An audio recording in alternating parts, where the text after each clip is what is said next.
Let's remain standing for the scripture reading. Hallelujah. Let us open our Bible and read in the book of Isaiah 53, verse 5 to 10. It says, "But he was pierced for our transgressions, he was crushed for our iniquities. The punishment that brought us peace was on him, and by his wounds we are healed. We all like sheep have gone astray. Each of us has turned to our own way, and the Lord has laid on him the iniquity of us all. He was oppressed and afflicted, yet he did not open his mouth.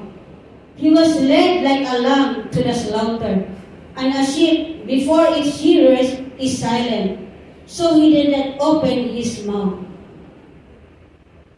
By oppression and judgment he was taken away, yet of who his generation protested. For he was cut off from the land of the living, for transgression of my people he was punished. He was assigned a grave with the wicked, and with the risk of his death, though he had done with no violence, nor he was any deceit of his mouth. Yet it was the Lord's will to crush him and cause him to suffer. And though the Lord made his life an offspring for sin, he will see the offspring of prolong his days, and the will of the Lord will prosper in his hand." These are the words of the Lord.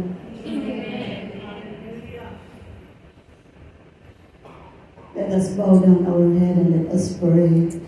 O Rababaya Handeya Rabaya Sikiya Rababaya Handa. O the Lord be magnified. You are the Lord God. You are exalting the name of Jesus in our midst. You are the great God and mighty, O God. Your name is so mighty. And we are here, O God, standing before you, O Lord, declaring that you are our King. You are our Lord and you are our Savior. Thank you, dear Lord, because you are with us. Oh God, truly, Lord, these people are nothing without you. Our hearts, Lord, are empty without you. That's why, Lord, we are asking for your mighty presence to fill us, oh God. Fill our hearts, Lord, with joy. Fill our hearts, Lord God, with your love and with your compassion, so that, Lord, we can glorify the name of Jesus in this sanctuary, oh God. Lord, we pray as we stand, as we sing, as we worship you, as we dance, oh God, to worship the name of Jesus. We acknowledge, oh God, your mighty presence that blow upon this place in the name of Jesus. Lord God, we pray that everyone who are standing before you, Lord, ikaw ang Diyos na may tataas.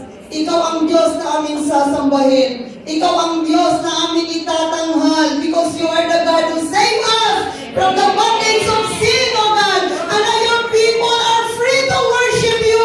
People are free, Lord God, to sing unto your name, oh Lord. Thank you, Holy Spirit. Fill us, oh God, with your mighty presence. Lord, bless our service today. Everyone who's standing in this platform, oh God, we pray for your mighty anointing. There will be confidence, there will be joy, oh God, as we sing, as we dance, as we serve you, Father. Lord, thank you for blessing our worship leader, the backup singers, the tambourine dancers, our musicians, the people, oh God, is standing before you, Lord. Thank you, oh God, that we have the unity in our spirit to worship the Lord. And everyone who's standing here, oh God, that who have sicknesses, we are fighting it in the name of Jesus. That you are the God who heals us. You are the God who delivers us. You are the God who's setting us free. Thank you, Holy Spirit. Bless the 7 last words on the cross. Lord, thank you for the 7th speaker. Thank you for your anointing. Thank you, Lord, because you are our word. Thank you, Holy Spirit, because you are here with us. Lord, thank you because you are the Lord who give us the victory. We bless you and we glorify you. In Jesus' name, amen and amen.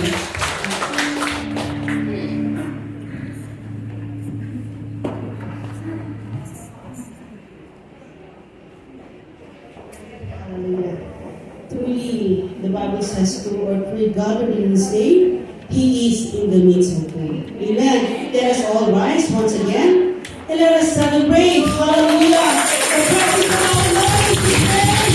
Hallelujah. We just know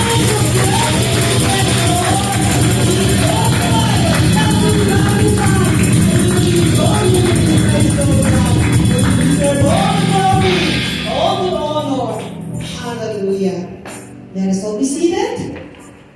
Praise the Lord. Meron po tayong isang bisita. Si Maria Victoria Mercado na taga La Chico. Sige tayo kasi praise the Lord. And we just want to introduce you this church. This is Foursquare, a Living Spring Foursquare Gospel Church, pastored by our beloved Pastor Edward Galang. Nasa likod po siya. Amen. Praise the Lord. And together with his wife, Reverend Raquel Galang, and with her son, Period. So this is Living Spring Foursquare Gospel Church, and we believe in four cardinal doctrines. As you can see in this both side of this page, that there are emblems. The cross stands for Jesus Christ. Is our Savior. Amen. There's no other name given under heaven that can save, only in the name of Jesus. And the cup stands for Jesus is our healer. Siya lang ang great physician natin. Walang ibang doktor na makakagaling sa bawat isa sa atin, sa ating mga karamdamang spiritual, hindi physical, maliban lamang sa ating Panginoong Jesus. And the dove stands for He is the baptized with the Holy Spirit. The crown, He is our soon coming King, our blessed King. Amen. And we hope na kung wala kang ginagawa ng Sunday, you are very much welcome to attend our service. Every Sunday at 2, kung meron kang oras. Amen! Praise the Lord! And welcome sa ating mga faithful sisters na walang sawa kundi purihin ng ating Panginoon. Bigay ang kanilang oras. And I know that you are blessed for giving time to the Lord to worship Him and to bless Him. Let us all stand up and greet one another with a kiss. And stand to your left and right. Hallelujah. I'm glad that you are here. Amen. Amen. There will be joy in the house of the Lord.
God be all the glory. In Jesus' name, amen. Amen. Amen.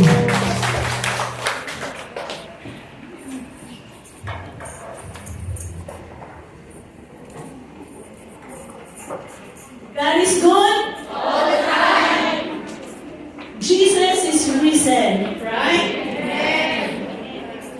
Yes, it's giving time. Patuloy po ba tayong nagtatanim? Nalala niyo ba last time yung in-exhort ko na pagtatanim? Ano ba ang ating mga itinatanim? Our tithes and offering. So, wag natin, di ba ang sabi, patuloy lang po tayong magtatanim. In due time, we will reap the harvest. So, in Malachi 3:10, it says, "Bring the whole tithes in my storehouse, that there may be food in my house. Test me in this."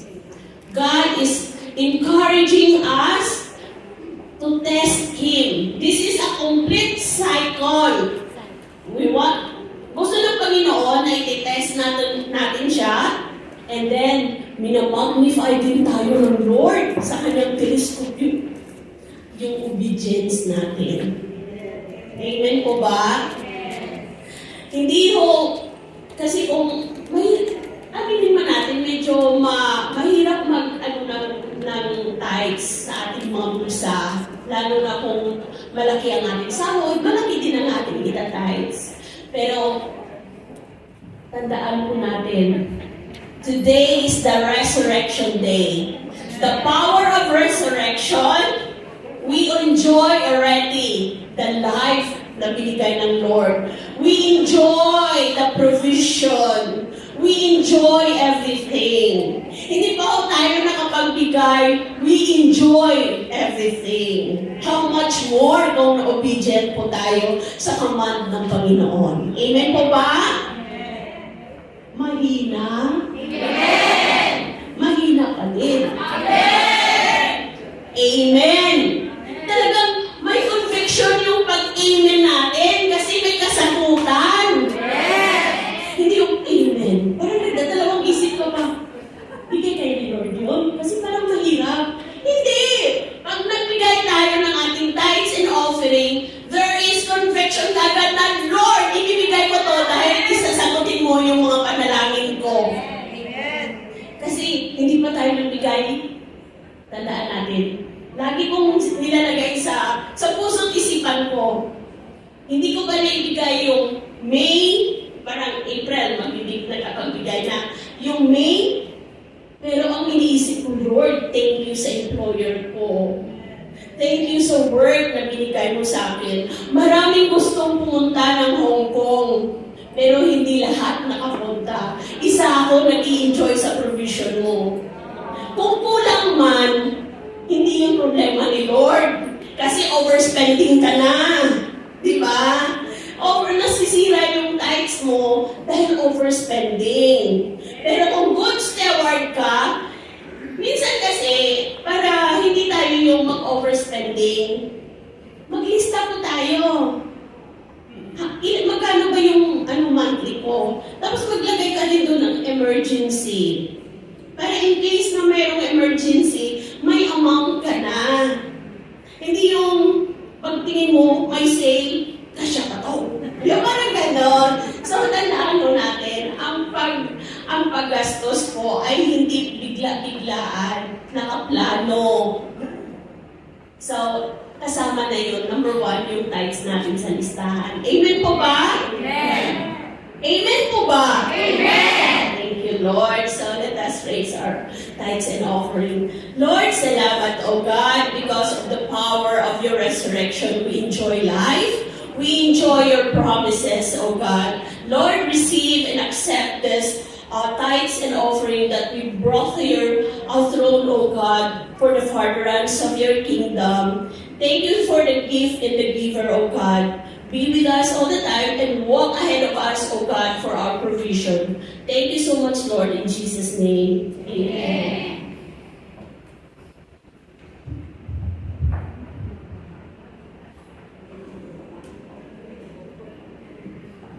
Amen. The goodness of God's grace.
Praise God, by grace we are saved.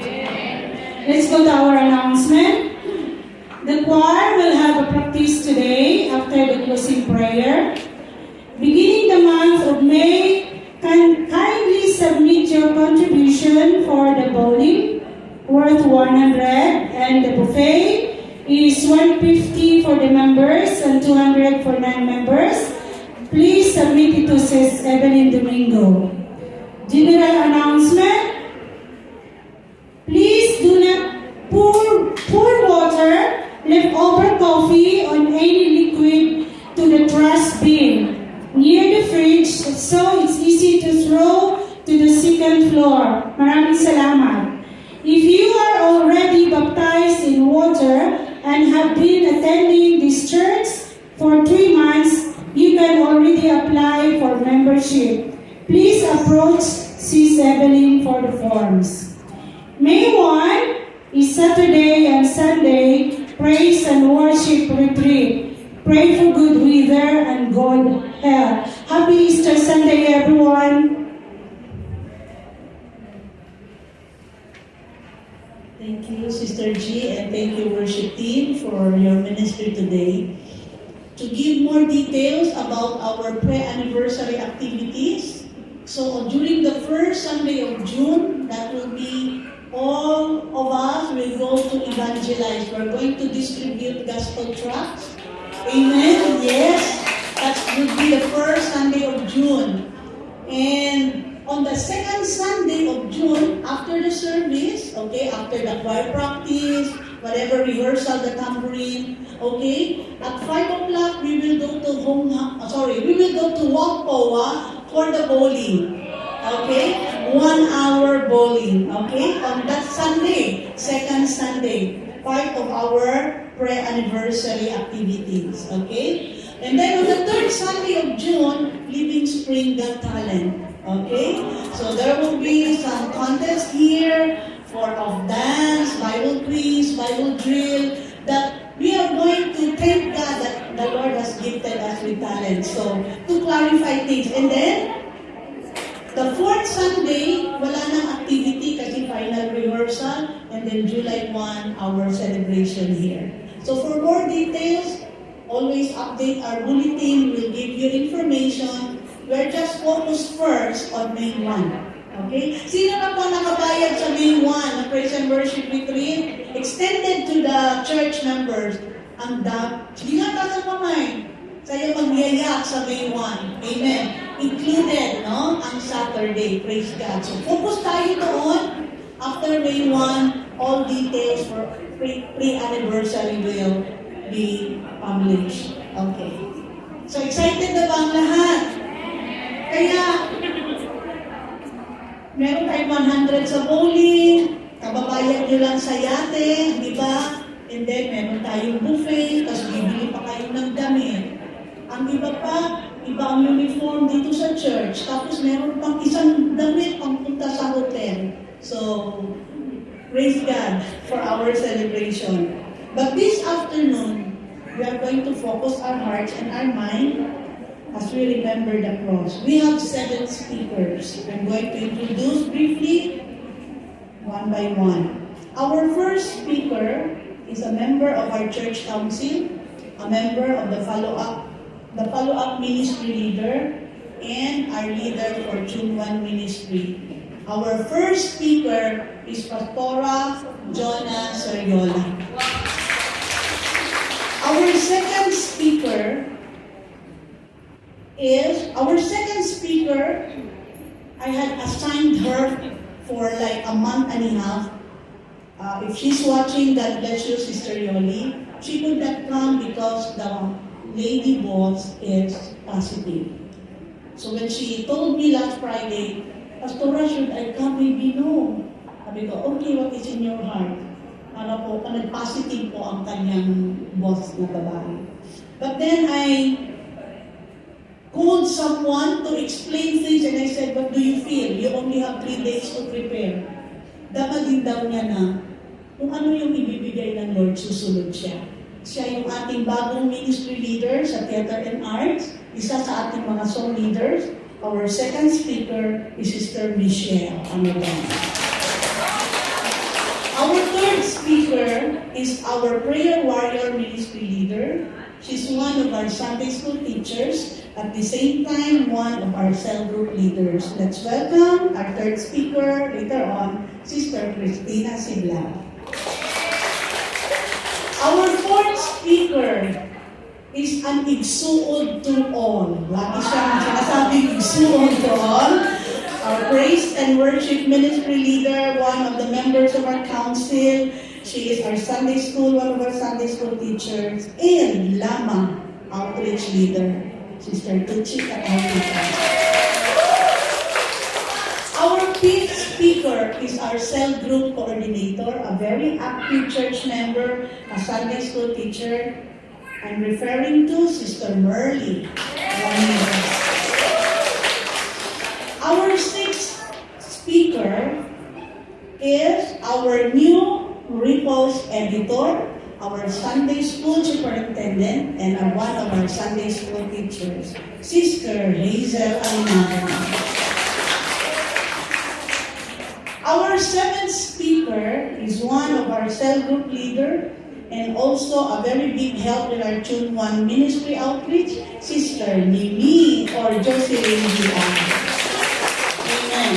After the third speaker, we are going to listen to a special number from Sister Mabel De Leon. And after the sixth speaker, another special song from Sister Ginalyn Abay-Abay. Palakpakan natin ang Panginoon. Sunod-sunod na po.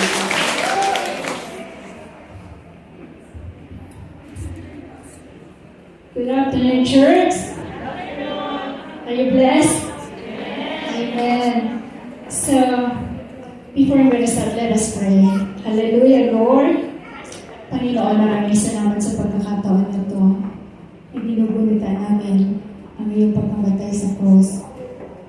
As we listen to your last 7 words, O God, I pray that you will touch our hearts, that we will not only hear your words, but we will experience your love, the joy, and the hope that you are our Savior, and even open our spiritual eyes and our mind, O God.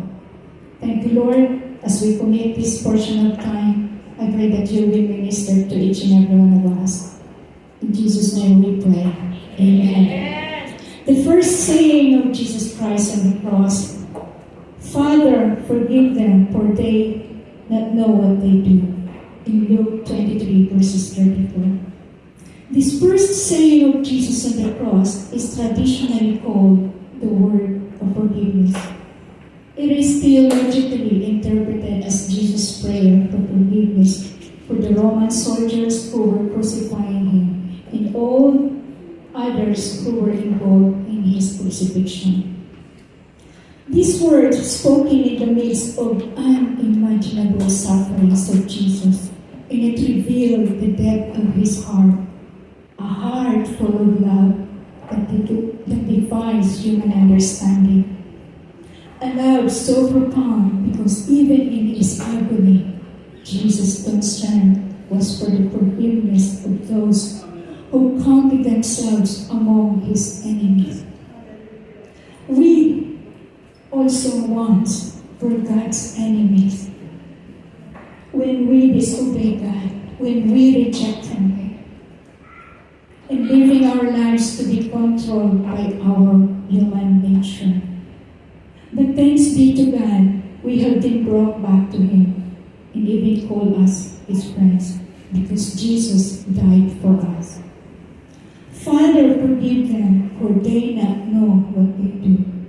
He meant they were ignorant of the enormity of their crime because this was how they normally treated condemned men. And they believed that he truly deserved it. They did not know that they were killing the Son of God, our Savior. Many times in our lives, we committed sin because of our ignorance. We were spiritually blind to the true light. Maraming mga choices natin sa buhay na akala natin tama, but we end up failed, miserable. Sometimes we are being confident that it is God's will because it's our own choice, it's our own decision. But today, Jesus, through His merciful heart, we are free. Amen? Simple words, yet they echo with incredible power. As Jesus' words were not just spoken for the crowds that were watching Him die. They were also spoken for us to hear at this very moment. And even though they do not or we do not deserve it, but Jesus, through His loving kindness, offered it to us. And to those who will turn to Him in repentance and put their faith in Him. The cross, which was a symbol of shame and sufferings, became a symbol of love and forgiveness. In asking forgiveness, Jesus was not just fulfilling the prophecy in Isaiah 53:12. He bore the sin of many and made intercession for the transgressors. He paid the price for our sins so that we can have eternal life. It is even today, Jesus at the right hand of God, also interceding for us in Romans 8:34. Jesus prayed, Father, forgive them, because he was putting it into practice. The principle he had taught, and throughout his ministry, Jesus consistently talked about the importance of forgiveness. He urged his followers to forgive others as they have been forgiven in his interactions with others. And on that cross, while he was in the midst of suffering, Jesus once again models this forgiveness. It's easy for us to forgive when we personally experience God's forgiveness. Amen po ba? It's hard to forgive others when we don't really feel that we have been forgiven by God. I would like to share my testimony before I had received a notice from Madam a month before. To be part of this, I didn't realize I was holding a grudges against my employer. As oftentimes I get offended by their way of dealing me, kasi nga, typical na Chinese sila at matatanda na and bago ako sa kanila. It is normal to be corrected kasi nga bago ako sa kanila. But over a period of time, I'm becoming irritated. Kahit sa maliit na simpleng bagay, ang dali kong mainis na. Habang di ko namamalayan, every time na kinakorek ako, nag-i-ignite yung grudges sa heart ko. These little things, the way na even sa pag-slice ng mga pagluluto, the way how I cook, the way I drive the car, the way I park, everything. These are just little things that make my heart heavy. And even especially when they demanded me on my time during my day off to be back home, whenever they think I had long enough out.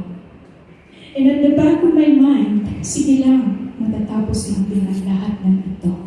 But I'm not happy. But thanks and praise be to God, as I was preparing this and reflecting on Jesus' life and how he suffered and died for me on the cross because of his great love for all of us, I was feeling so ashamed. I cried and repented. It breaks my heart to imagine how Jesus was died on the cross for our sins. I feel so embarrassed.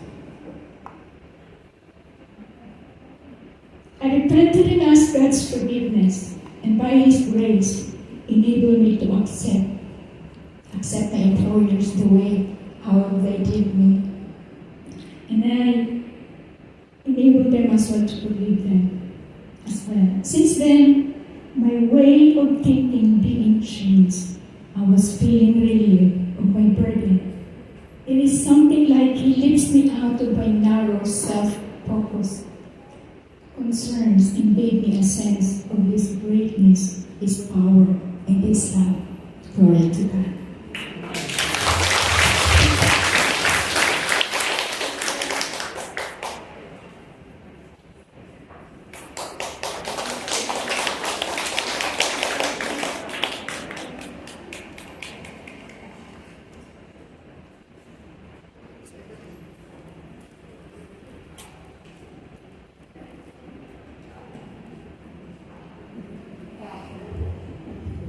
Hello. The second statement of Jesus on the cross. Jesus answered him, "Truly I tell you, today you will be with me in paradise." Then one of the criminals hanging there began to yell insults at him. "Aren't you the Messiah? Save yourself and us. But the other answered, rebuking him, don't you even fear God? Since you are undergoing the same punishment, we are punished justly, because we are getting back what we deserve for the things we did. But this man has done nothing wrong. Then he said, Jesus, remember me when you come into your kingdom. And he said to him, truly I tell you, today you will be with me in paradise. What is the difference between those criminals and to us? Ano po ang kaibahan ng mga kriminal na nakahang doon sa cross? We have to understand that we are like those criminals. We are all guilty. But one of the thieves responded in faith to the message of salvation and was taken to paradise that very day. The thief on the cross was not saved by any good he had previously done. He was being executed because the evil he had committed in his life far outweighed the good. He could not be baptized. His body was nailed to a tree. He had no time to do good works. He died shortly after his conversation with Christ. He did not join a church or partake in communion. All the thief did was repent and believe. That is all the Lord requires. So the moment na narinig ng isang kriminal, agad po siyang naniwala. And with all humility, he said to the Lord, remember me when you come into your kingdom. Siguro kung may time pa siya na hindi sinabi ni Lord na today, kung maaaring, kung mamaya pa, do you think na masave pa ang isang tao? Our hearts, alam natin our hearts is deceitful above all. Maaaring kung tayo halimbawa pagbibigyan ng pagkakataon, maaaring mamaya, may magawa pa tayo. That's why the Lord knew each one of us. Alam niya ang kahinaan natin. Kaya agad niyang sinabi that today, not later, not tomorrow, not in the future, but today, you will be with me in paradise. Today, not in the future, not in the past, but a present tense. Today. Today is a promise. Today is an assurance. In another Bible translation, it says, I promise you, I assure you. Kung sa Bisaya pa, dunay kasiguruhan. There is an assurance that today you will be saved. Amen. Today, when you hear about Jesus, we have two possible responses. Number one, it's either we mock Jesus or act with humility and response to the call of salvation. Kahapon po, Sabado, habang may ginagawa din ako, sinilip ko muna yung The Life of Christ. Doon ako na pinanood ko yung crucifixion. Tapos, ang sarap umiyak. Habang pinapanood ko yung the way tignan ni Jesus yung mga tao, makikita mo yung pagmamahal ng Lord. How much more kung nandoon tayo. No? Kaya ang mga tao na nandoon, mga followers ni Jesus, talagang by faith, they acknowledge that this is the Savior the Messiah, our own personal Savior. These 12 words spoken by our dying Savior drip with the goodness of God and His heart towards salvation. Through these words, the life of the dying thief was changed instantly as he received grace, hope, and eternal security. But Jesus' words didn't just change the life of the thief on the cross over 2,000 years ago. They are still changing our lives today. Today, you will be with me in paradise.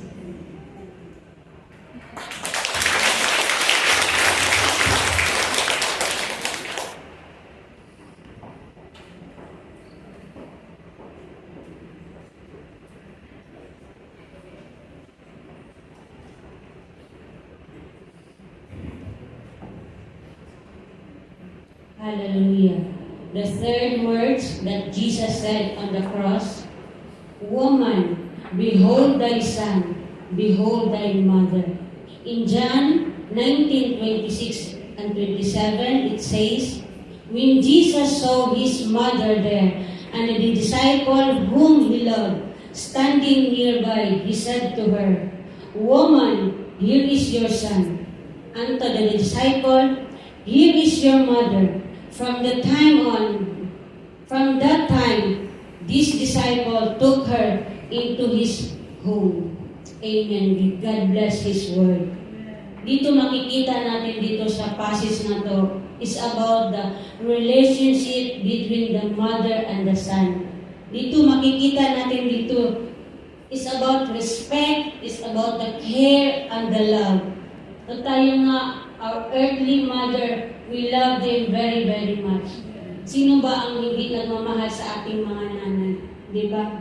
Dito, kahit sinabi ng Lord na woman is not about disrespecting his mother Mary, but he's still honoring his mother, but at the same time, he's so obedient in doing it on God's way.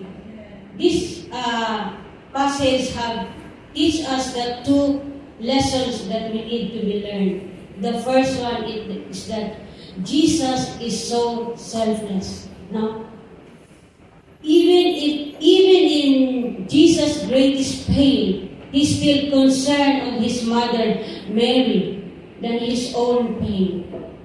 How many of us is like that? No? Kahit si Lord na on the cross, is hung on the cross, enduring the physical pain. But then, inisip pa rin yan na dapat may magkikare sa kanyang mother na si Mary, which is his disciple, si John. Kasi nga ang sabi ng 27, verse 27, di ba? Here is your mother. Sinabi niya kay John, iniintid na niya kay John na pag mawala ako, when I die, may magtitake care sa kanyang mother na si Mary.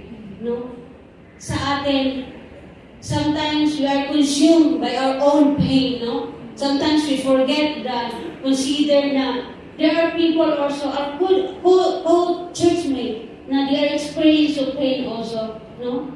And I am so blessed also in the ministry of the Lord that pastoral in-interest sa amin in the ministry of the prayer warrior.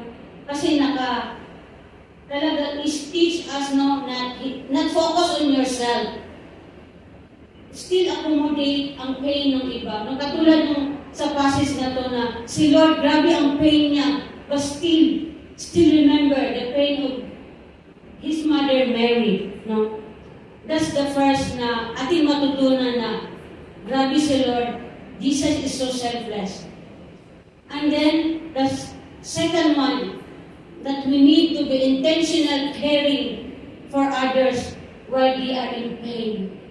Napaka-importante. Like what John did, no? Na tinutulungan niya si Mother Mary kasi mawawala sa Jesus, mag-transition na si Lord. So nandun si John na to take care of his mother Mary. Kaya sabi ng ni Jesus na, here is your son, here is your mother.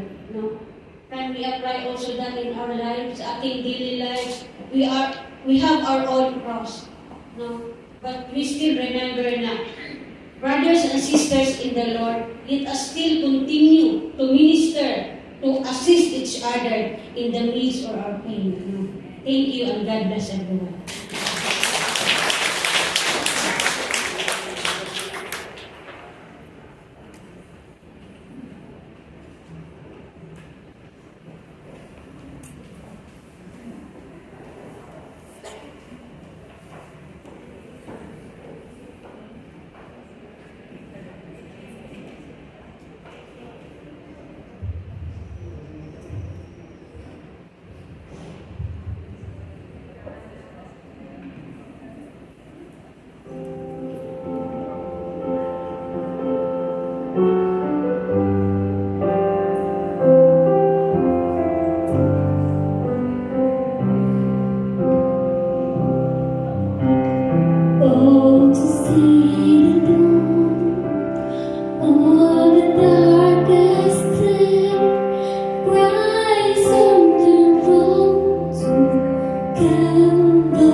Good afternoon, mga Igsoon!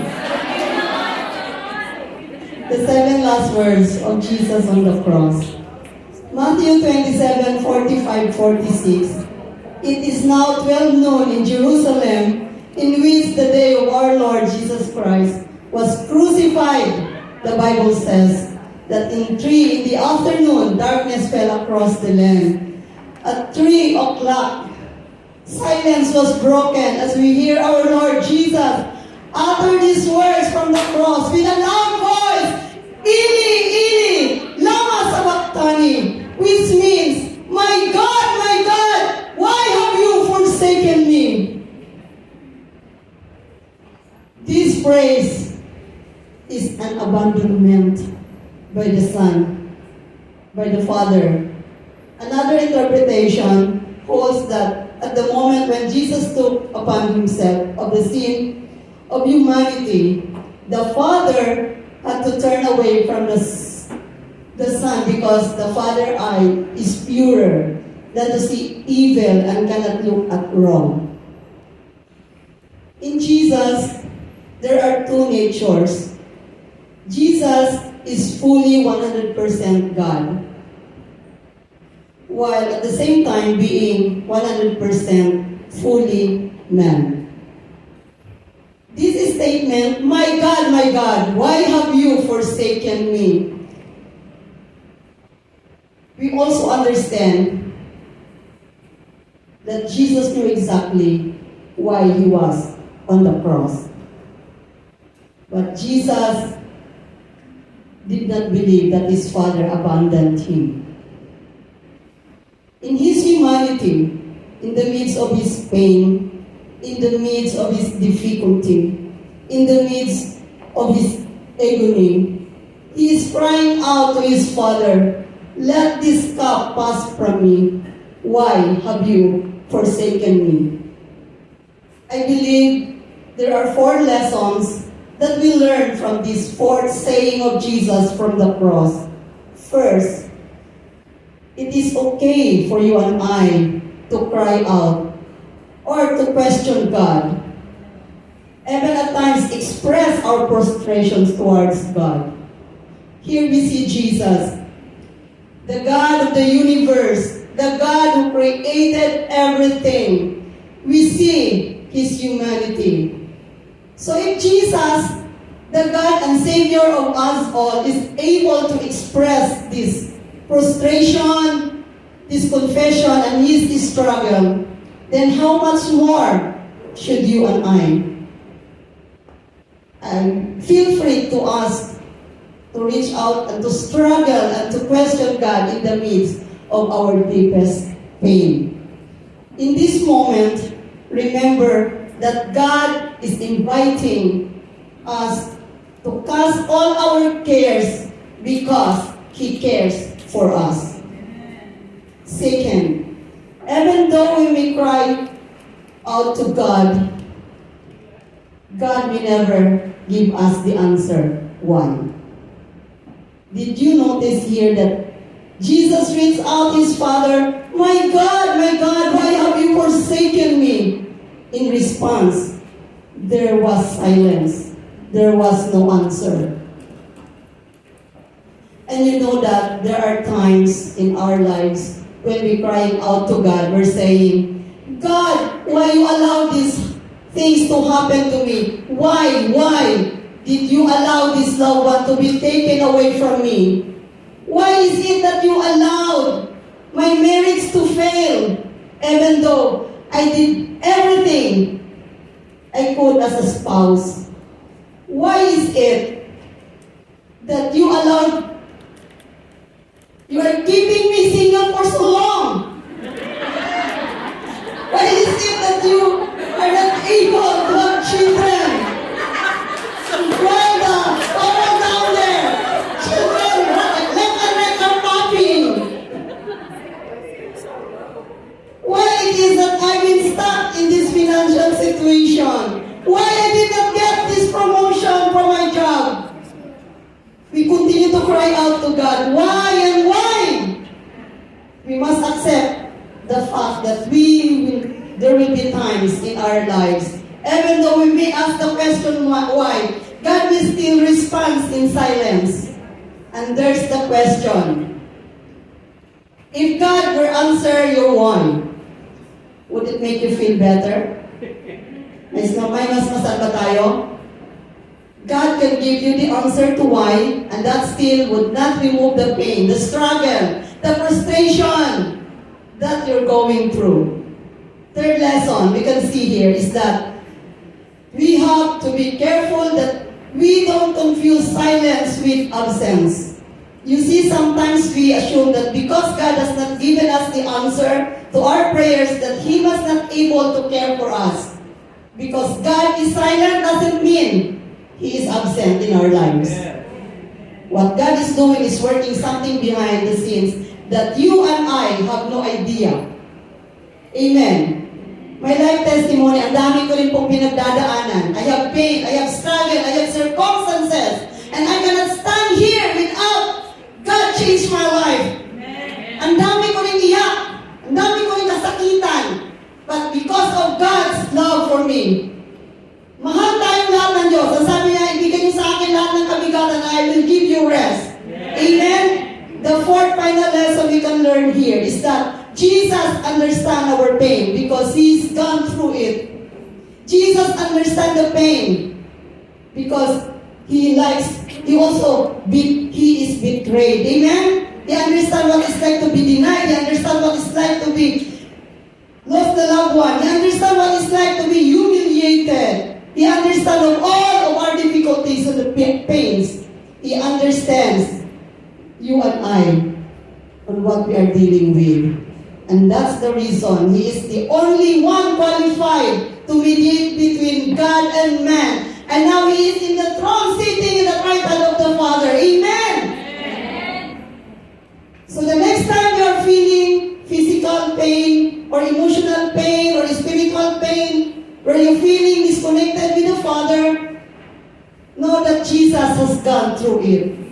Amen. So listen, the next time you're dealing with your difficulty, I want to encourage you to remember that it is okay to cry out to God and express your heart to Jesus. Give all your pain, give all your burdens, and cast your cares upon Him. But accept the fact that God may not explain to you why He is doing whatever He is doing or allowing to happen in your life. And finally, mga igsoon, remember that just because God may not silent, God does not mean that He is absent in your life. Because the Bible says, He never leaves you nor forsake you. He never did the rest of your life. This is the promise of God to us today. God bless.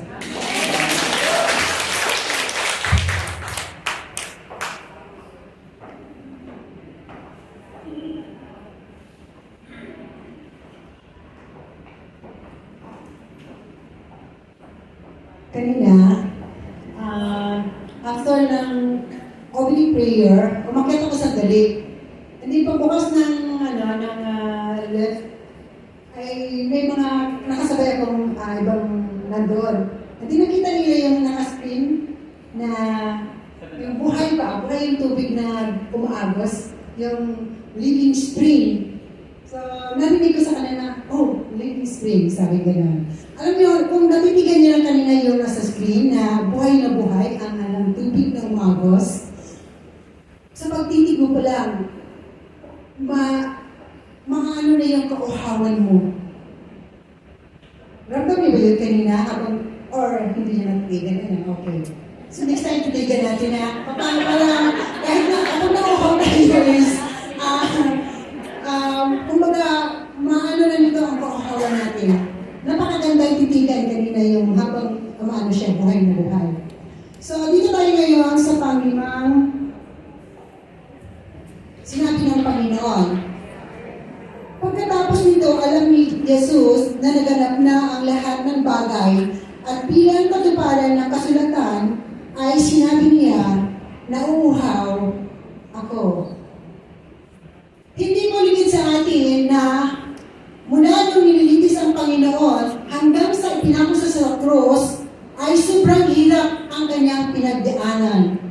At sa sobrang hirap ng kanyang pinagdaanan, naramdaman niya na tuyong-tuyo ang kanyang lalamunan at ang kanyang bibig dahil sa dehydration. Ngayon po, alam natin na ang Panginoon is 100% na tao at 100% din na Diyos. Ngunit bakit tiniis niya ang sitwasyon yon, samantalang pwede naman diyan gawin na magpaulan o pwede siya mag-disappear sa lugar na yon upang maibsan na ang kanyang nararamdaman. Subalit hindi niya ginawa. Sa kabila ng siya ay hirap na sambitin ang salitang nauuhaw ako, ginawa niya pa rin yun. Bakit?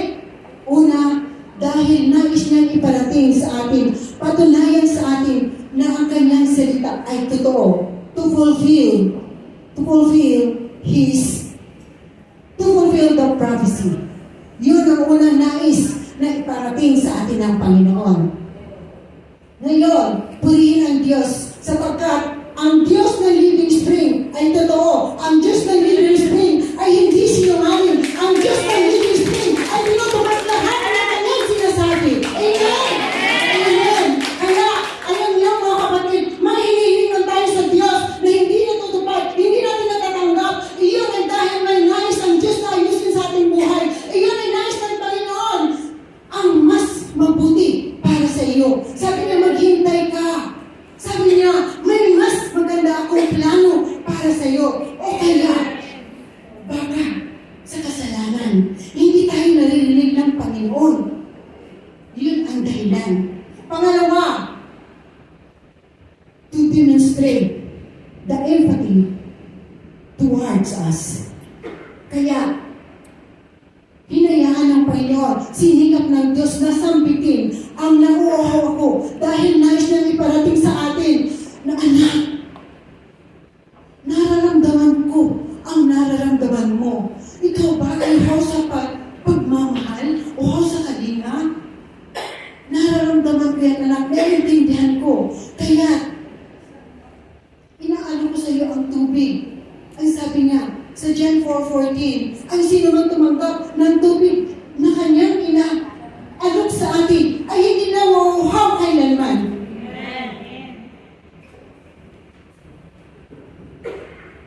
Kaya mga kapatid, ang salita ng Panginoon, ang siya lamang makapag-satisfy sa ating pangangailangan. May kapayapaan man tayo nararamdaman. May kapatagal na tayo nararamdaman. Pero panandalian lang yun. Nauubos yan. Pero ang salita ng Panginoon, as long as may mga pinagdadaanan tayo, hindi yan nauubos dahil nandito yan sa ating puso. Patuloy at patuloy habang na tayo ay nagdidig na kanyang salita. Patuloy at patuloy din siya nagpo-provide ng comfort sa atin, ng kung anumang pangailangan natin. Ngayon, may sasabihin ako sa inyo na patutuo ko lang sa buhay, patungkol din dito sa ating nanuriyan rin nalalamunan ko, dito ko alam ko nanuriyan. Ay, hindi ko naman.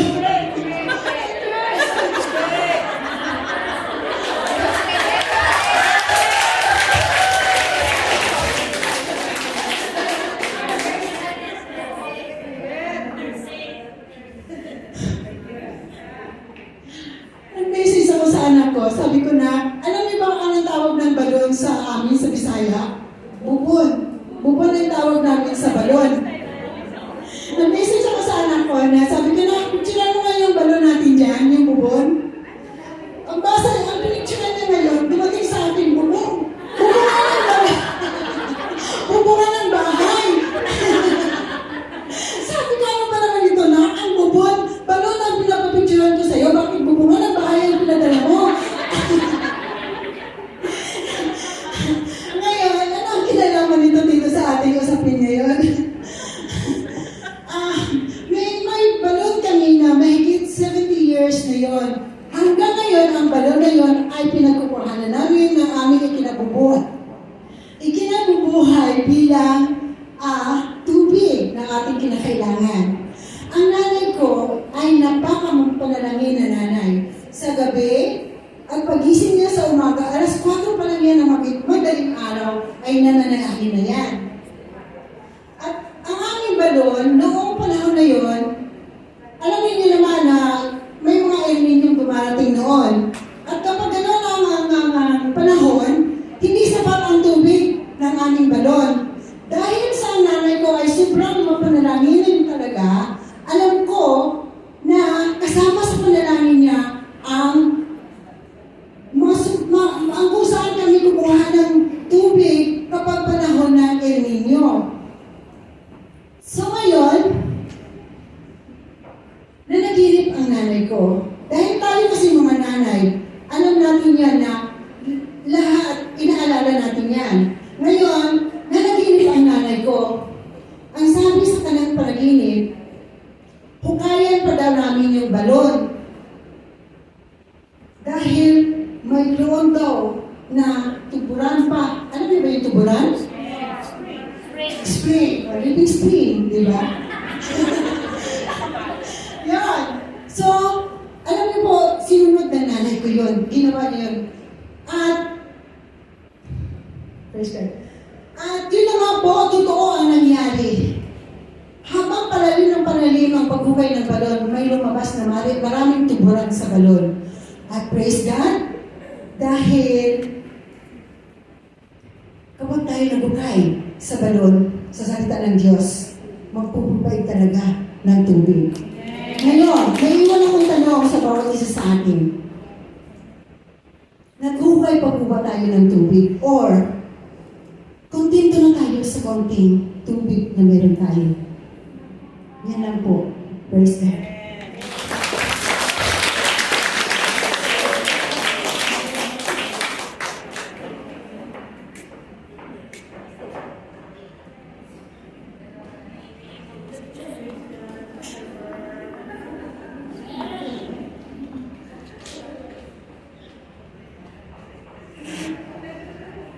Good afternoon, church. Ito na pinakihintay nyo. It is finished na. Finished na. Wala na ako na. Sabihin ba? Hallelujah.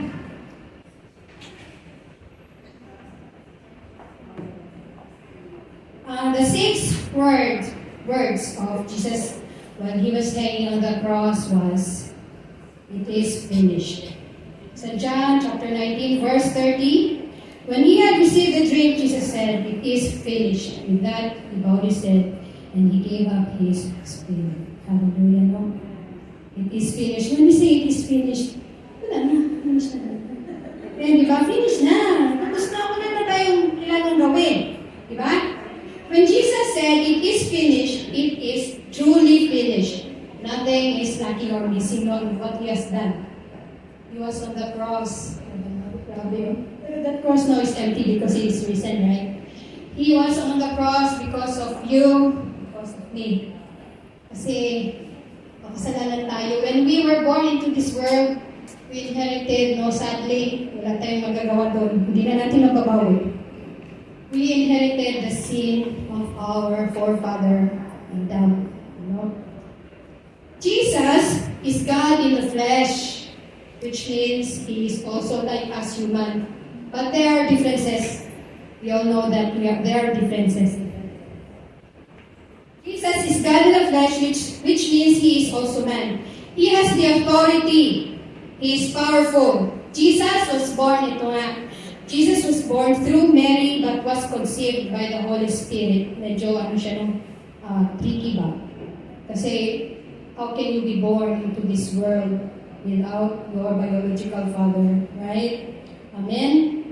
When he was born, he didn't acquire, like what I have said, when he was born, he didn't acquire the sin from Adam. He is pure and sinless. No? That made him the perfect sacrifice in place of you and me again. No? Yun ang purpose na nandito si Jesus para sa atin talaga.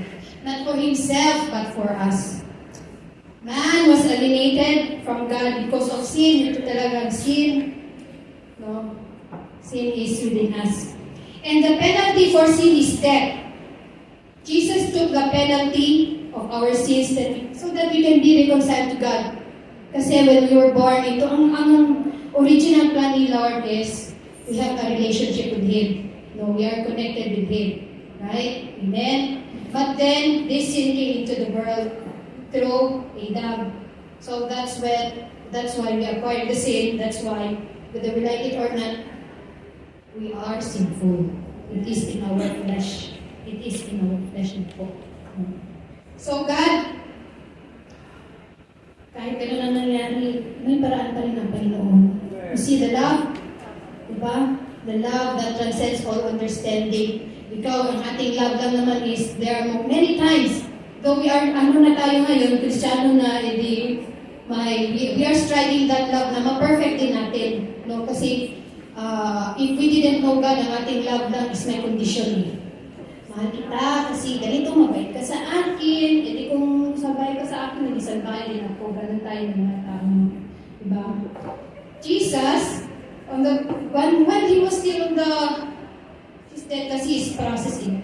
Diba yung kanyang pagkamatay, hindi siya prolong, hindi yung namatay lang na sinaksak ka lang, binaril ka lang, oh, you're dead. Wala kang sakit. Diba? Parang mas magandang gano'n ang kamatayan mo, hindi ka na, you will not feel the pain. Diba? But Jesus, He was mocked.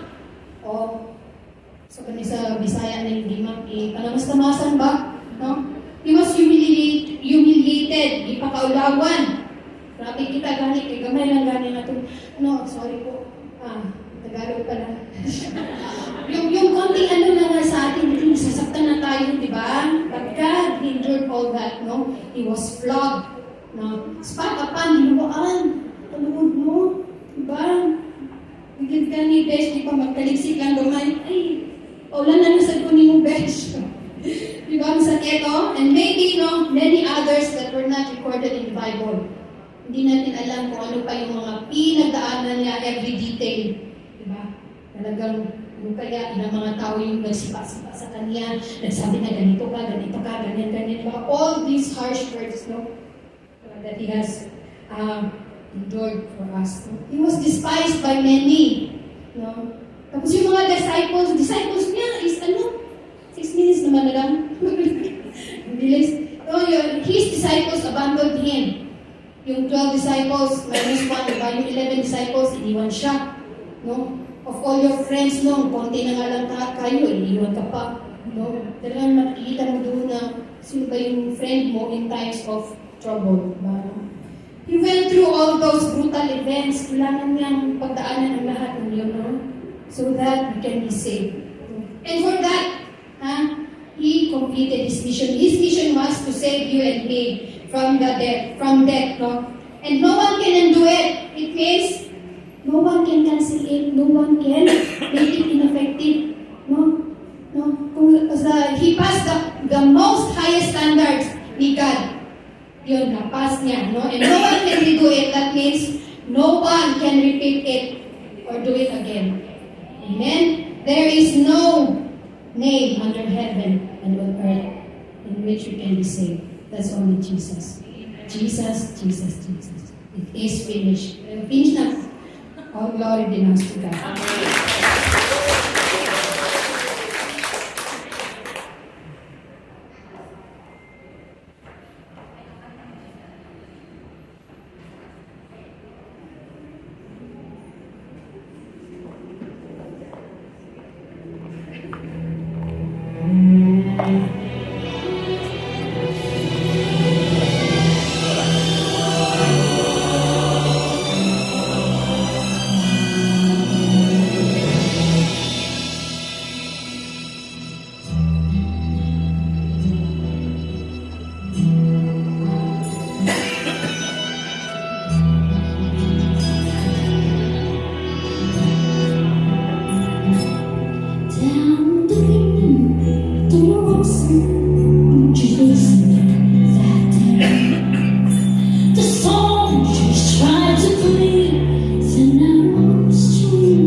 Good afternoon once again.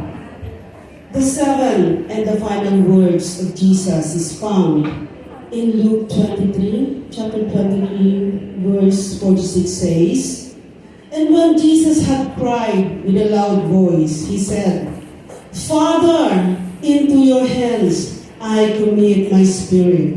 And having said this, he breathed his last." Amen. This phrase, "Father, into your hands I commit my spirit," is spoken by Jesus during his crucifixions, carries deep significance in several ways. But I'll just only give you 4. This phrase, number 1, is an expression of trust and relationship. By addressing God as Father, Jesus highlights the intimate relationship he has with God, just like what we have with God. This signifies not only his sonship, but also the profound trust between God and him. It reinforced the idea that the separation caused by sin is overcome through faith in Christ. Secondly, this phrase is a completion of his mission. In committing his spirit to the Father, Jesus signifies the completion of his redemptive mission. His sacrificial death creates a pathway for reconciliation between God and humanity. This is what we receive when we accept Jesus as our Lord and personal Savior, allowing believers to be brought back into fellowship with God.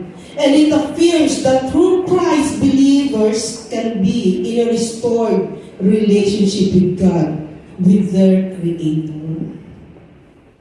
Thirdly, this praise is an invitation to the believers. Sino mga believers dito? And this is for us. It's an invitation for us. Jesus' final word serves as an example and an invitation for believers to surrender their own spirit to God. This act of entrusting one's spirit encapsulates the essence of faith, where believers acknowledge their dependence on God and their desire to be reunited with Him. It reflects the call to live a life in relationship with God, preparing for an ultimate reunion in eternity. Gusto ba natin yun? Amen. As I always remember that every time I lay down my body, na sobrang kapaguran, Lord, I entrust you my life. I entrust you my mind. I entrust you my spirit. Whatever happened tonight, whether I wake up or not, I entrust everything in the hands. You never know. We never know what next in our life or our tomorrows bring us. Amen. And fourth, and this is the last, this praise is the fulfillment of God's plan. This praise also signifies the culmination of God's redemptive plan for humanity. Through Jesus' commitment of His Spirit, the barrier between God and humanity removed. May barrier tayo nung araw, nung tayo malayo pa sa ating Ama. Hindi nga niya tayo matingnan sa ating mga kasalanan. The moment that Jesus gave her life, and He said, "It is finished." And when He said, "Lord, into your hands I commit my spirit," that barrier tore down from the upper ceiling of the sanctuary. Nahati po yung barrier na yun. At inilapit tayo ng ating Panginoon sa ating Diyos Ama na naglalayo sa atin sa kasalanan. Ang Diyos ay nagbigay ng daan, ang ating Panginoong Hesus. Binigay ng daan para tayo mailapit sa ating Ama. Nabasag na yung barrier na yun. And Jesus' death and resurrection opened the door for us believers to be reunited with Christ, and by extension, with God. In conclusion, altar into your hands. I commit my spirit serves as a powerful word of reunion because it embodies trust, completion of redemptive work, and invitation to relation. It assures believer of the hope of eternal life and the promise of an unbroken relationship with God. These praise capture the essence of the Christian faith, the desire for communion with God, the assurance of reunion after death, and the reminder that through Jesus, the path is open for all to return to the Father. Father, we commit our spirit.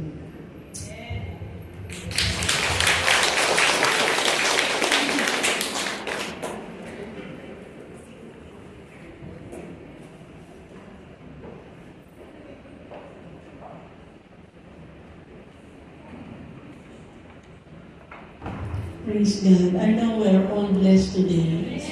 Let's all stand in response to what we have heard. Thank you so much for all the speakers, our singers, people at the audio, our ushers, everyone from Mixer. We have a victorious service today. Amen. There are 7 challenges and invitation that we have heard. Maraming mga taong nakasakit sa atin, we can just tell the Lord, Lord, I want to forgive them. At sabi nga po ni Sister Mary, if we are thirsty, let's continue to dig the well. Continue ang pagbubukan. Because our God will never leave us. Let's love our parents. Amen. And the promise of the Lord is today, not tomorrow. Today, the Lord is going to bless us.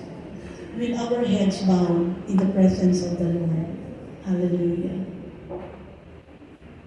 The power of the cross is for everyone.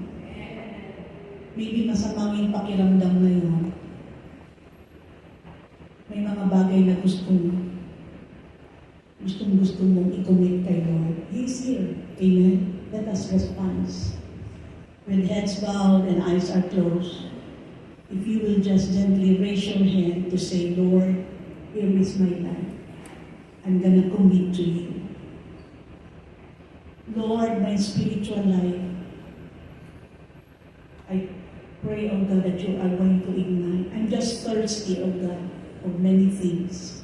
But I know that you can quench my thirst. Sige po, itatang yung tanong. Lord, I know that if I will not continue serving you, Lord. I'll be at loss. But today, I heard the 7 powerful sermons, and I'm coming back to you. There's a beautiful song that our worship team had sung, declaring the greatness of God. Oh Lord, my God, I'd like to open this altar. Worship team, would you like to come? I'd like to open this altar for us to respond to the most 7 powerful words before the death of our Lord. Let us come. Lord, take good care of my families and loved ones. Hallelujah. Hallelujah. Hallelujah. Begin to come now. Those who raised their hands, and even if you did not raise your hand, to our visitor here, God is going to touch you. Sabi nga ng song ni Sister Ginaline, He received the beatings, He received everything, all those sufferings at the street and the Dolorosa, and it still exists today in Jerusalem. That's where the Lord carried His cross for you and me. Let us recommit our lives to Him. Amen. Lord my God, when I am most of wonder, seer all the words that answers me. Tanggapin natin ang kalakasan na galing sa Panginoon. I hear the rolling thunder.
po, nirelease natin sa Panginoon na we are serving a God that is alive. Buhay ang Diyos. Amen? So let us celebrate, hallelujah, for our victory song. Celebrate Jesus. Celebrate. Amen.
satisfied. You are alive. Hallelujah. And your name is Jesus. We give you glory, honor, and praise. In Jesus' name.